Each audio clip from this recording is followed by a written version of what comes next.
think we're going to talk about a little high school sports, a little high school right football. now. Laurie Los to my right and to your left on the video monitors, which you're looking at right now live or on tape,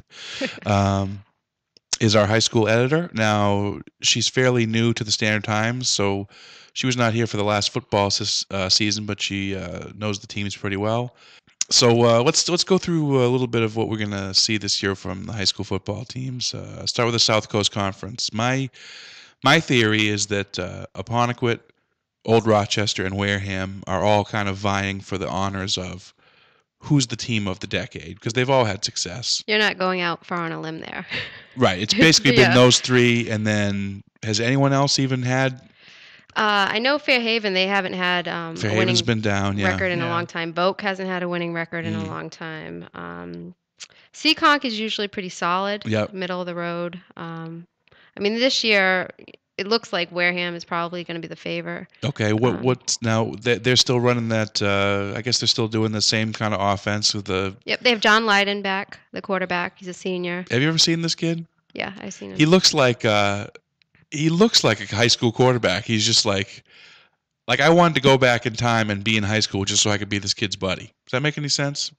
Is that sure? But I'm pretty sure that if you did that, he'd probably pick on you. No. I was cool enough in high school to hang with the quarterback. And they got a likable team, Wareham. I mean, Patrick Murphy. Yep. E.J. Bennett too. Yeah, they just seem like they have a lot of talent. I mean, Wareham's been they're on quite a run of as Dartmouth kind of graduates their top kids, maybe Wareham is kind of poised to be the team that has the. Well, and if you even look at the South Coast Conference from last year, Apponequet, went 11-0 through the whole regular season, undefeated in the South Coast Conference. They graduated just about everybody. Yeah. So they're going to be always tough with Coach Bob Lomp. Yep. Who I name as the area coach most likely to be able to still play football. Yeah. he looks like he's got a bad back though. I think he once told me that. But still, shoot him up with some lidocaine and get him out there. He's get also you an interception. He's the area favorite for most intense coach too. Yes, he is. He's a good coach. All these guys are good at what they do. I know with Apponequet, it seems like every year they may start off a little slow. Unlike last year, they started off pretty fast. But usually by the end of the year, I mean, they're kicking on all cylinders. So. And how are we looking for Old Rochester this year? I'm an Old Rochester alum. Brian Teefee, I hope I said that right. Teefee? Yes. He is the senior quarterback. They do have some depth, and the passing game will probably be their strength. Zach, Midwood is... You're making that up? No, he's a senior wide receiver. Unless Buddy's making it up. I get a lot of this from Buddy. Buddy Thomas. So we asked Buddy Thomas to be on on our podcast, and he said, "What the hell's a podcast?" Which I think was a no. Yeah. They lack a lot of experience, Old Rochester. Young team. Okay, that's fair enough. Well, we've never been known for having big teams either. I mean, in terms of size? Size. Well, no. That's totally changed. Has it? Wareham is definitely huge. Case has been pretty big, even though they're kind of out of our. But Old Rochester, Henry Quinlan put in a program to make these kids bigger, stronger kids because they were getting beat up by the other teams in the SCC. Okay. So that is the new emphasis, at least in the South Coast Conference. And getting back, everybody. I mean, getting back to Teefee, last year they kind of went into the season with a little bit of not a controversy, but they were unsure about who the quarterback was going to be. And I know Teefee was one of the guys that was in the mix, but now they seem sure that he's definitely going to be the guy. That's who Buddy had as one of the projected starters. And, I know he talked to Quinlan, for the preview. Just a little fact. Fast fact. Old Rochester has not won a season opener since 2001. Really? Yes. Wow. Do you know who they're opening so they are not against, team of the decade, is what this you're telling year, me. I have it. Let's see. Old Rochester is at Martha's Vineyard. Wow. Who is on Friday. A pretty strong team, yeah. Yeah. Martha's Vineyard. So the other teams in the SCC probably not a huge. I mean, I know Case has been down. Seekonk's not that great. So Fairhaven has been struggling. Volk.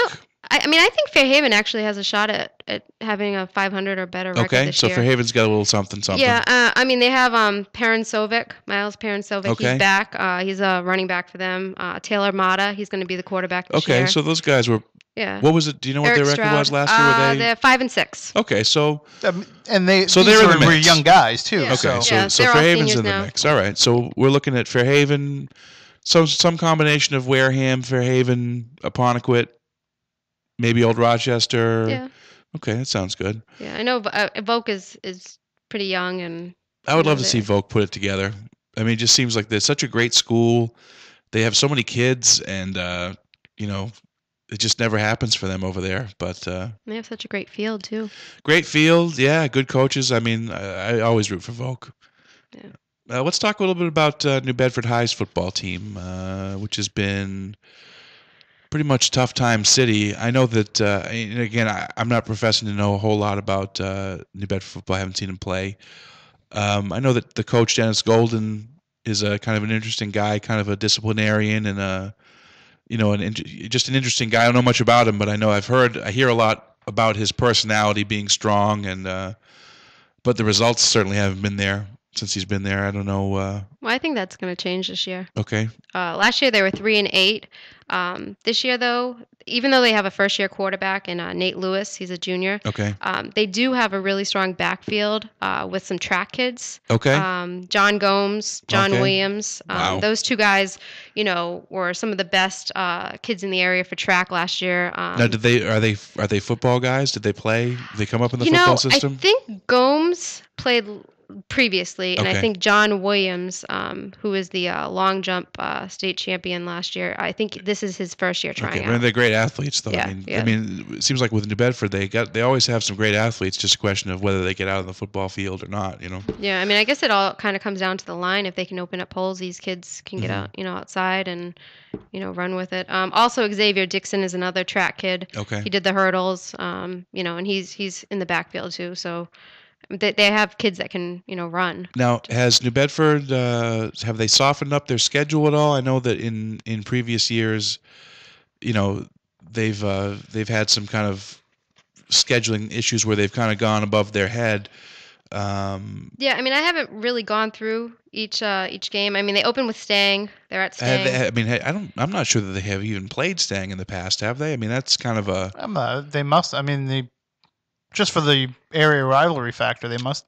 I guess so, but it seems like that New Bedford. I think that they're coming down a little bit in their schedule, trying to get some. We'll try to avoid BC High and. Yeah, I think it's more of the Bavarian and those. More of the Notre Dame approach, where, we're a good program, but we're not winning, so it's time to get some, Chesney States in there and win some games. No, they'll also be every game will be on NBC. This year too for New Bedford High. New Bedford High, every game on NBC. Actually, but every game will be on our friends at WNBH. They will be carrying all the games live. Which, if you want to see that schedule, you can go to the High School Spotlight blog on our website. It's up there right now. And that's your blog. That's my blog. And you can find that on SouthCoastVarsity.com is a good place to find that. Yep. Probably, and all our different addresses. Let's quickly run through the other teams in the area. We got Bishop Stang and Old Colony. Yep. Should we be expecting more of the same from them, where they've kind of been? I know Old Colony has struggled. They were 2-9 last year. Maybe they'll win 3 games this year. That's what Buddy is predicting. Okay. For them. Their quarterback is Jeremy Solberg. He's a senior. He's got a little bit of experience. But I guess from last year that they played teams twice in their league, and it's the second time around that's when the games count. So out of 8 games, only 4 count. Yeah, it's very strange in the Mayflower League. And this year, I guess all 8 games will count. I don't know if that'll. That's a novel concept. Yeah, I don't know if that'll help them or not help them. Okay. But that's a little. So to sum up Old Colony football, it's kind of weird.